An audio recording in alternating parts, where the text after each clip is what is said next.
Oh, hey everybody, how's it going? Trace Burrow here, 20 at 70. This is kind of like a little prelim to my next video, so I'll attach it on as a sort of an introduction. But so what's happening is I just got in. I had a very rigorous day. Today's Sunday, or no, today's Monday, 10/21/22. Today is some kind of holiday. I think it's President's Day or something. And so the buses weren't running today. So I left Kona at 5:30 a.m. Took the 3-hour bus ride over to Hilo. It was absolutely stunningly gorgeous, as usual. Traveling over the Belt Road, they call it, at the foot of the volcano Mauna Kea. Which has been in controversy for the last couple of years because they're trying to build a 90-meter telescope on top, and the Hawaiians don't want it there. So, but at any rate, it's still beautiful, and so I took the 3-hour bus ride over to Hilo, and I knew that I was going to have to ride to rehearsal. So from Hilo to rehearsal was almost exactly 13 miles. So that's what I did. I left there about 9:30. I left Hilo about 9:30, and I got to rehearsal right on time, right at 11 o'clock. I had stopped to buy some bananas at a roadside stand that's not too far from where I rehearse, and so I left those there. But apparently, I also left my wallet. So by the end of rehearsal, I was looking around for my wallet, and I thought, "Oh my God, I've lost it." But they had picked it up at the market. Fortunately, lovely Filipino ladies that run the stand that I go to get organic bananas. And anyway, so we had a great rehearsal. It was, it ran long. It was about 5 hours long. I'm just going to pull that into this 20 at 70 channel because it is kind of a youthful thing to do. We're putting together a Tom Petty and the Heartbreakers tribute band. Basically, not a super tribute band, like we're not trying to totally imitate them. We're just doing Tom Petty material, So it's very challenging. I've never done anything quite like this. If I played covers, I always played from a variety of artists, and I play a lot of original music. So this is quite challenging, and we're pulling it off. We sound great. We sound like a full-fledged rock and roll band. And it's surprising, it's a lot of work. It's a lot of, getting the bugs out and all that kind of stuff, but it's well worth it. And we're starting to really shine. So that's going great. I'm going to take some videos of our next rehearsal, and we're putting this together primarily to go to the Kona side because that's where all the tourists are. So up to this point, I've been playing mostly on the east side, been playing at like farm gatherings and parties, in the jungle at somebody's estate, or, nightclubs in Hilo or Pahoa, or jam sessions and all that kind of stuff. Since I've been here, that's what I've been doing, almost entirely on the east side. I did, was a member of a backup band for an open mic on the Kona side, but that's the only thing I've done in Kona. So we're putting this together specifically to take it to Kona to play on the weekends at the tourist clubs, which are thriving right now. And they're beautiful clubs. They're upstairs. They overlook the ocean on Ali'i Drive, which is like, the main drag there where all the tourists go. Beautiful tropical setting. So we're looking forward to doing that. We're just going to get this band very, very tight and take it over there. So that's a lot of fun. Anyways, I got to rehearsal. We did it.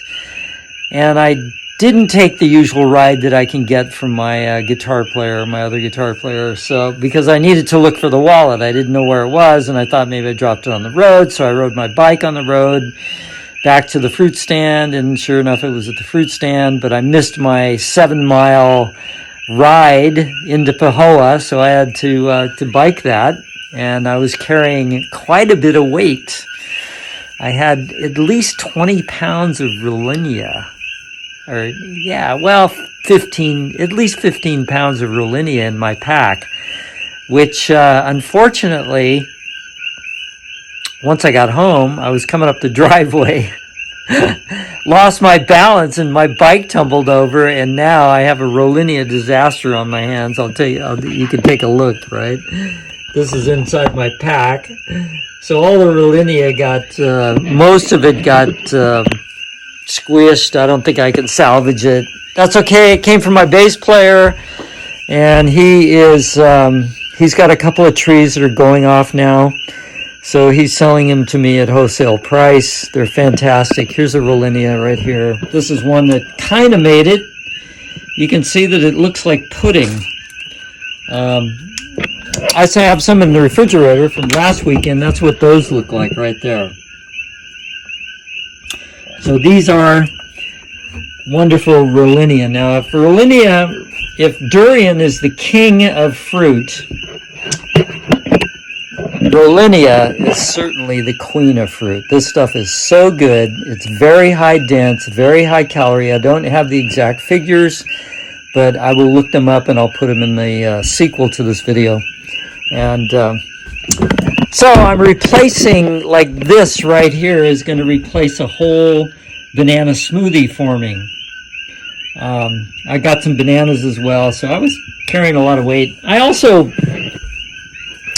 hit the market on the way back. The health food store was closed, 6 o'clock, but I went to a place called Malama Market, which is a big fancy new market they built in Pahoa.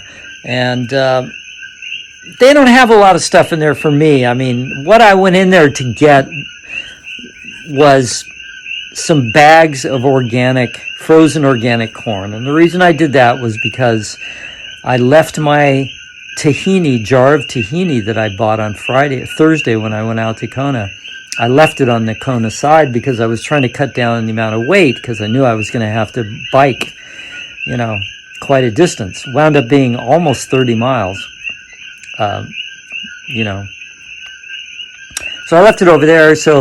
And I couldn't get to the health food store to try to pick up a ripe avocado and some lettuce and some salad fixings, tomatoes and whatnot. So I just went into this market, and I know they have frozen organic corn, so I bought the corn. So tonight I'm going to have a starch meal. Usually once a week I do something different than the 80-10-10 organic salad thing with my tahini and lime dressing and cucumber and mushroom dip, right? So tonight I'm going to do the starch thing. So basically I'm just going to take 2 bags of corn, frozen corn. I could probably eat twice as much, but this stuff is so expensive in this market. It's unbelievable. This thing was like $4.50. And it's probably the equivalent of 2 pieces of corn, So I've got 2 of these bags. Then I'll get some carrots going. I don't have anything to make salsa with, which is my preferred way to eat corn, is to put it in a bowl, raw, sweet corn, and dump salsa on it, a nice homemade salsa, but I don't have any. But tell you the truth, I'm just content to eat the corn. I love corn. I think I'm half Mexican because, I spent 8 straight years studying Spanish in school, so I speak Spanish. And I love the Latino culture, and I love corn. I love corn. I love to make raw corn tortillas and stuff like that. So I think I've become half Latino at this point. Anyways, so yeah, it's going to be a starch meal tonight, and I'm going to have to deal with this rollinia disaster here pretty soon. But so I just wanted to do a little lifestyle slice. I wound up riding almost 30 miles, finally made it home. And wow, it was really not that bad. I mean, it was pretty easy. I've done that trek before, and And it just seemed really easy this time around. I'm not quite sure. I can't figure that out. I mean, I had tons of energy. I didn't really, you know, when you hit the hills, you know, it's kind of you got to really, you know, pour out the muscle power and stuff. But this time around, it just didn't faze me that much. And I also ran into a guy at the market. I had bought some carrots, and I went out and I was taking a rest, and I was sitting next to my bike in my riding clothes, like you see me right now. And this guy comes up and says, you know, he looks at me and he sees that I look like a bike trekker, right? And he goes, well, did you ride far? And I said, oh, well, you know, I came from Hilo, blah, blah, blah. And he goes, well, what do you eat? And I went, whoa, you know, what's that all about? So I told him, you know, first he asked me if I ate a lot of carrots. And I said, no, maybe once a week I eat a bunch of carrots, you know, it's a starch thing. And he goes, well, you know, I've been a vegan for 2 years. I went, well, you're kidding me, man, you know. So I said, well, I've been a raw vegan for 30 years. And he got all excited about that. He was very excited to have gotten off a very heavily meat-laden diet, causing him all kinds of digestive problems and energy problems and, you know, sickness and all this kind of stuff. And he'd gotten into veganism and went vegan, right? Cooked vegan. So I was telling him all about 80-10-10, and I told him about the channel 20 at 70. And, you know, he was a kid. He was like in his late 20s, you know. And, you know, fortunately for him, he had made the discovery that veganism is the way to go. You know, modifying that diet, conscious eating, and he was just very enthusiastic about it. And I was telling him how, you know, the next level, right? What's the saying, you know? Raw veganism is next level. That's what it is. So I was telling him how, you know, the next level he's going to go to, if he wants to, is going to be raw vegan, right? And I was telling him about 80-10-10 and telling him how I put away 40 pounds of bananas a week and, you know, all this kind of stuff. And so he's going to look up my station. So I haven't met a vegan in this neck of the woods. Oh God, it's been, you know, I think it's been 4 or 5 years since I've actually met somebody who was a vegan. Oh, well, no, I take that back. My ex-girlfriend was a vegan. So, but, you know, just meeting somebody in general public who's a vegan, very rare around here, you know, but he was a cool dude. He was saying, you know, people are waking up, you know, and I was saying, yeah, you know, it's the beginning. It's the very beginning of a revolution, right? It was, you know, basically seeded in the 1920s, you know, with the first people that were thinking about, you know, formulating natural hygiene. So, yeah, so we were talking, you know, it's like a little revolution, you know, and I was saying, yeah, man, 50 years from now, they're going to look back and say, oh, they were eating animal products, you know. So, you know, this is a very good thing to meet somebody like that in public. And he actually worked at the market, and he was excited because the market had a lot of vegan options. I eat 100% organic, so there's not that much, there's virtually very little organic produce at this market, so I don't go there very often. But he was, you know, he was into it. And, you know, he probably just hasn't registered the whole thing about organic food. But I'm sure he will. And, yeah, so that was pretty cool.